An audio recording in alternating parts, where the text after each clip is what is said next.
ತುಮಕೂರು ಜಿಲ್ಲೆಯ ಪ್ರಭಾವಿ ರಾಜಕಾರಣಿಗಳಲ್ಲಿ ಒಬ್ಬರಾಗಿರ್ತಕ್ಕಂಥ ಜೆಸಿ ಮಾಧುಸ್ವಾಮಿ ಅವರು ಮತ್ತೆ ಏನಾದರೂ ಕೂಡ ಕಾಂಗ್ರೆಸ್ ಪಕ್ಷಕ್ಕೆ ಬರ್ತಾರಾ ಇಂತಹದೊಂದು ಪ್ರಶ್ನೆಗೆ ಉತ್ತರವನ್ನ ಕೊಟ್ಟಿರತಕ್ಕಂತಹದ್ದು ಡಾಕ್ಟರ್ ಜಿ ಪರಮೇಶ್ವರ್.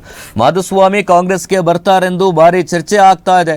ನನಗೆ ಗೊತ್ತಿಲ್ಲ ಅದರ ಬಗ್ಗೆ ನಂತರ ಯಾವುದೇ ಕೂಡ ರೀತಿಯಾದಂತಹ ಚರ್ಚೆಯನ್ನ ಮಾಡಿಲ್ಲ. ಮಾಧುಸ್ವಾಮಿ ಭೇಟಿ ಮಾಡಿ ಬಹಳ ದಿನಗಳಾಯಿತು ಅಂತೇಳಿ ಇದೀಗ ಡಾಕ್ಟರ್ ಜಿ ಪರಮೇಶ್ವರ್ ಪ್ರತಿಕ್ರಿಯೆಯನ್ನ ಕೊಟ್ಟಿದ್ದಾರೆ.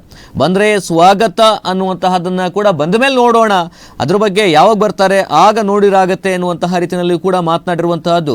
ಇದೀಗ ಡಾಕ್ಟರ್ ಜಿ ಪರಮೇಶ್ವರ್ ಮಾಧುಸ್ವಾಮಿ ಅವರನ್ನೇ ಎಲ್ಲಾ ವಿಚಾರದ ಬಗ್ಗೆ ಕೇಳಿ ಕ್ಲಾರಿಟಿಯನ್ನ ತಗೊಳ್ಳಿ ಅಂತ ಕೂಡ ಮಾಧ್ಯಮದವರ ಪ್ರಶ್ನೆಗೆ ಉತ್ತರವನ್ನ ಕೊಟ್ಟಿದ್ದಾರೆ.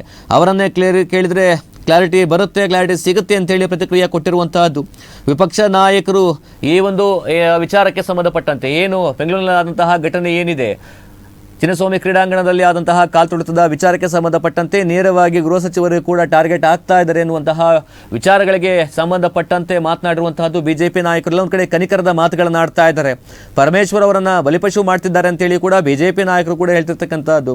ಅವರ ಕನಿಕರದ ಮಾತುಗಳಿಗೆ ನಾನು ಆಭಾರಿಯಾಗಿದ್ದೇನೆ ಅಂತ ಹೇಳಿ ಮಾತನಾಡಿದ್ದಾರೆ ಪರಮೇಶ್ವರ್. ನನ್ನ ಕೆಲಸ ನಮಗೆ ಏನು ವಹಿಸಿದ್ದಾರೆ ಅದನ್ನು ಮಾಡಿದ್ದೀನಿ.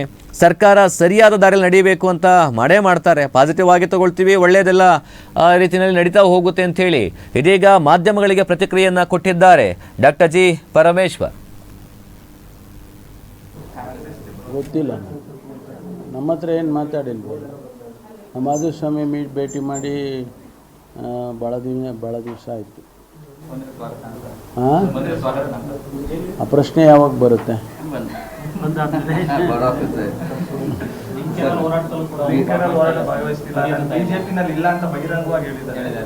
ಗೊತ್ತಿಲ್ಲ, ಅವ್ರನ್ನೇ ಕೇಳ್ಬೇಕು ನೀವು.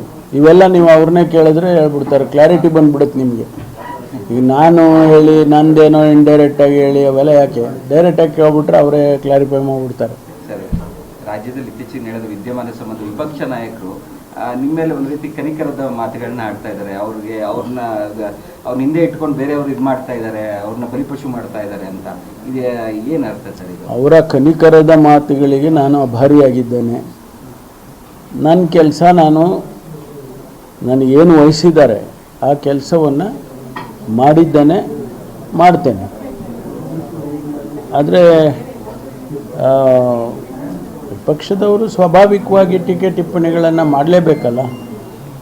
ಸರ್ಕಾರ ಸರಿಯಾದ ದಾರಿಗೆ ನಡೀಲಿ ಅಂತ ಅವರು ಮಾಡ್ತಾರೆ. So it's A positive criticism. We take it as A positive criticism.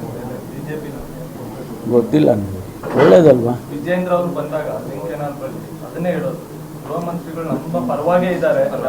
ನೋಡಿ, ಕೆಲವು ತುಂಬ ಪರ್ಸನಲ್ ಇರುತ್ತೆ, ಸ್ನೇಹ ಇರುತ್ತೆ, ಮನುಷ್ಯತ್ವ ಮೊದಲಿರ್ತದೆ. ಹಾಗಾಗಿ ಅವರು ಹೌದಪ್ಪ ಪರವಾಗಿಲ್ಲ ಒಳ್ಳೆಯವರು ಅಂತಂದರೆ ಅದು it's A credit for me. ಹಾಗೆ ಮಾತನಾಡಿರುವಂತಹದ್ದು ಡಾಕ್ಟರ್ ಜಿ ಪರಮೇಶ್ವರ್. ಮಾಧುಸ್ವಾಮಿ ಬಗ್ಗೆ ನನ್ನ ಯಾವುದೇ ರೀತಿಯಾದಂತಹ ವಿಚಾರಗಳ ಬಗ್ಗೆ ಪ್ರತಿಕ್ರಿಯೆಯನ್ನ ಕೊಟ್ಟಿಲ್ಲ, ಆ ರೀತಿಯಾಗಿ ಬಂದರೆ ಆಲೋಚನೆ ಮಾಡೋಣ ಅನ್ನುವಂತಹದ್ದು ಕೂಡ ಹೇಳಿದ್ದಾರೆ. ಈಗ ಬಹುತೇಕವಾಗಿ ಜೆಸಿ ಮಾಧುಸ್ವಾಮಿ ಬಿಜೆಪಿಯಿಂದ ದೂರ ಉಳ್ಕೊಂಡಿದ್ದಾರೆ. ಎಲ್ಲೊಂದು ಕಡೆ ಮತ್ತೇನಾದರೂ ಅವರು ಕಾಂಗ್ರೆಸ್ ಕಡೆ ವಾಲ್ತಕ್ಕಂಥದ್ದು ಏನಾದರೂ ಕೂಡ ಇದೆಯಾ? ಕಾಂಗ್ರೆಸ್ ಪಕ್ಷಕ್ಕೆ ಸೇರ್ಪಡೆ ಆಗ್ತಾರಾ? ಎಲ್ಲವೂ ಕೂಡ ಮುಂದಿನ ದಿನಗಳಲ್ಲಿ ಕಾದು ನೋಡಬೇಕಾಗಿದೆ.